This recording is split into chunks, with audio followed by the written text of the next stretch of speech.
Olá, meu nome é André Gomes, bem-vindo ao podcast Crédito Sem Segredos e hoje vamos falar de como gerir as tranches bancárias no crédito de autoconstrução ou no crédito de obras.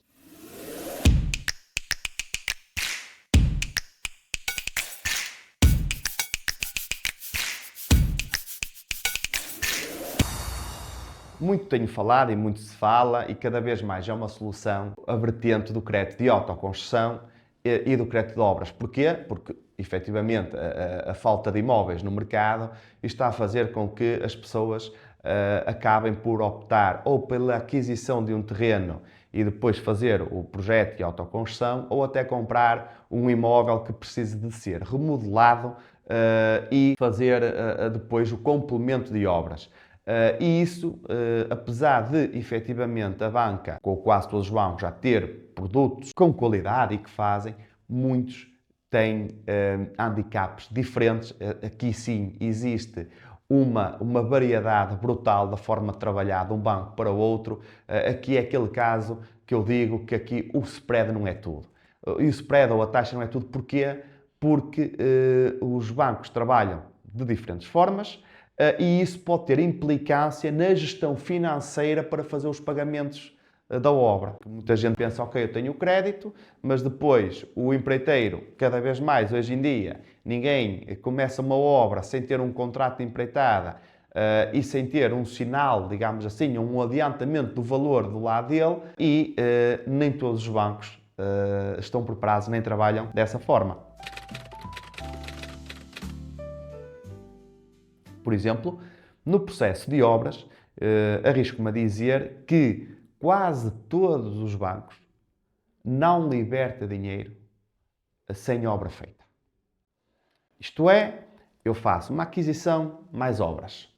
Ou, mesmo que não seja crédito bancário, faça a aquisição do imóvel a pronto pagamento, uma moradia, um apartamento que precisa de obras interiores, não interessa, independentemente de ter crédito hipotecário da aquisição ou não, porque é possível fazer os dois em simultâneo, muito possível, mas mesmo que eu use capitais próprios depois faça a obra, a maioria dos bancos, 99% da banca, só trabalha com obra feita. Isto é, existe um orçamento, esse orçamento foi logo aprovado, a avaliação passou, está tudo certo. Mas agora o banco diz-me assim, ok, quando tiver a obra feita, chame-me para ir libertando. Por outro lado, temos um empreiteiro que diz assim, olha, eu preciso de 10% ou 20% para arrancar com a obra. E nós aqui temos um problema. Na parte das obras, efetivamente, isto acontece e é mais difícil de resolver. Porquê?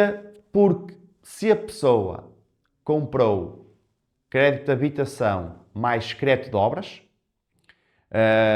como já temos uma hipoteca no imóvel e o banco só liberta aquele perante obra feita, nós temos aqui uma situação que não é fácil de resolver.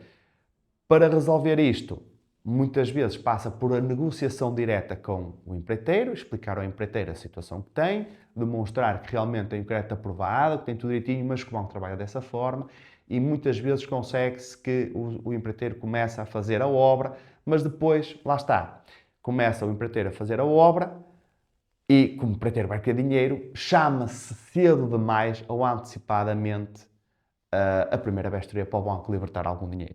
E então começa aqui, como diz o outro, a cambalhota das vistorias. Porquê? Porque já se gasta uma vistoria, pouco dinheiro, depois faz mais alguma coisinha, chama-se a vistoria outra vez, depois é preciso mais isso aqui, chama-se a vistoria. Pai, quando damos por ela, pessoas gastaram 1000 euros, 1500 euros em vistorias. Aquela conversa de isto 3, 4 vistorias chega, depois na realidade não é bem assim. Depois são 10, porque o empreiteiro acaba por está sempre a solicitar dinheiro, como não houve entrada, e a cada passo que faz, você tem que chamar o banco. E então aí tem um problema. Soluções para isto. Perceber, junto do empreiteiro, a forma dele trabalhar e perceber e explicar junto do empreiteiro aquilo que tem aprovado, porque junto da banca não é fácil. O que poderia fazer era tentar solicitar junto do familiar, alguém da sua confiança, determinado valor para arrancar, fazer com que a obra andasse um bom bocado, 30%, 40%, chamava a vestoria e vinha logo um grande valor, onde esse valor você pagaria à pessoa que lhe tinha, por exemplo, emprestado esse adiantamento e pagaria o restante ao empreiteiro e aí sim você com 2, 3 vestorias fazia a obra. Outra solução é, se você vai fazer financiamento, aquisição mais obras, e está disposto a dar, imagine, o banco obriga a dar 10%, mas você até, tenho 20, até vou dar 20. Dê só 10 e guarda os outros 10 para fazer o adiantamento de obras. Também tenho percebido pessoas que vêm ter comigo, querem lá logo o dinheiro todo na entrada e muitas vezes, calma, dê aqui e guarde este valor para ali para gerir essa expectativa. Relativamente ao crédito de autoconstrução, aqui sim nós já temos mais soluções.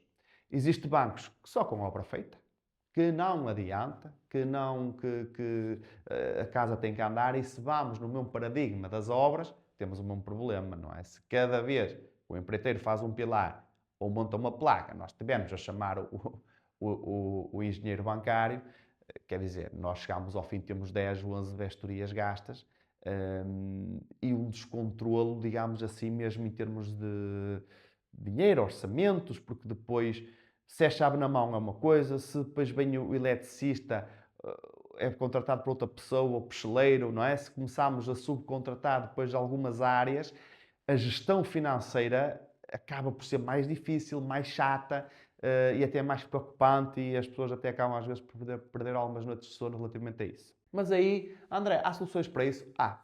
Nós aí temos soluções, porque nós temos bancos, não todos, mas existe banca que adianta valor para dar ao empreiteiro de entrada. Isto é, nós temos bancos que dão desde 10%, como temos bancos que dão desde 30% do valor do terreno e temos bancos que dão até 50% do valor do terreno. Aqui sim existe uma forma de podermos trabalhar onde podemos ajustar consoante o tipo de empreiteiro que vai ter, consoante o tipo de orçamento e contrato que tem, nós conseguimos apoiar-nos em diferentes bancos. E diz-me aqui, André, mas aquele banco é mais caro que aquele. Pois, só que este aqui é mais caro um bocadinho, onde fazendo as contas não se reflete quase nada, ainda por cima, na altura, só vai pagar juros do valor em dívida, não é? Logo, a prestação é baixíssima e quanto mais baixa a prestação, menores as diferenças. Mas este banco liberta-lhe logo um determinado capital para poder começar a trabalhar. E o outro banco, que até tem a taxa, melhora um bocadito, não sei o quê, não liberta. É por isso que eu digo que aqui o spread ou o preço não é tudo. Aqui, o que eu aconselho as pessoas todas no autoconstrução é, neste momento, você está a contrair um empréstimo para construir a sua casa. Pronto, é um crédito de autoconstrução. E vamos adaptar, consoante as suas necessidades, ao tipo de crédito e condições que nós vamos ter. Que é se liberta dinheiro, se não liberta dinheiro, custos de vestorias, etc. Depois de ter a casa pronta e depois de ter a licença pronta, aí sim vamos procurar o mais barato ou até renegociar com o meu banco. Porque aí já entro noutro registro. Já entro no registro, já tenho a casa pronta, o meu crédito já é considerado um crédito de habitação, já entramos naquilo que nós chamamos a gíria do mercado, que é igual em todo lado, não é? Porque é um crédito de habitação, não existem questões aqui diferentes. A única coisa que existe no crédito de habitação é que os bancos obrigam a determinados seguros ou a determinados produtos associados, ou a manutenção de conta é uma, o cartão de crédito é outro, pronto. Mas as suas condições são as mesmas porque é um crédito de habitação. No crédito de autoconstrução é diferente porque cada banco tem a sua lei interna e a sua forma de trabalhar internamente.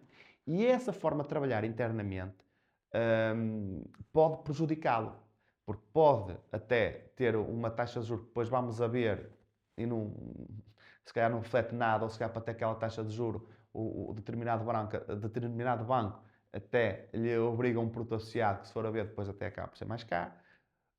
e não lhe liberta nenhum valor no início, e isso pode ser um transtorno muito grande, porque depois pode-lhe obrigar a estar sempre a chamar vestorias, e acredite que eu já vi casos assim, a chamar vestorias, porque cada vez que, por exemplo, o proprietário faz a placa, tem que ir ao banco para libertar algum dinheiro.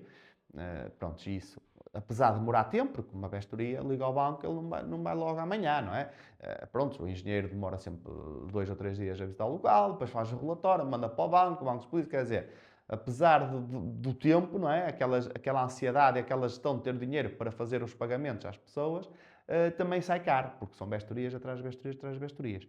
Por isso, se é o seu caso, se está a pensar a fazer casa, se está a pensar a fazer obras, neste momento não analise só nem TANs, nem METICs, nem TRGs, nem nada. Analise a proposta em si e aquilo que o banco liberta e não liberta, para poder fazer o match entre as suas propostas e perceber qual é a melhor para si. Depois do que estar transformado em habitação, aí sim vá negociar até com o seu próprio banco, a dizer, olha, temos aqui outras propostas, quero renegociar isto, aquilo, assim, porque aí a forma de trabalhar da banca já é diferente e já tem outra capacidade de negociação.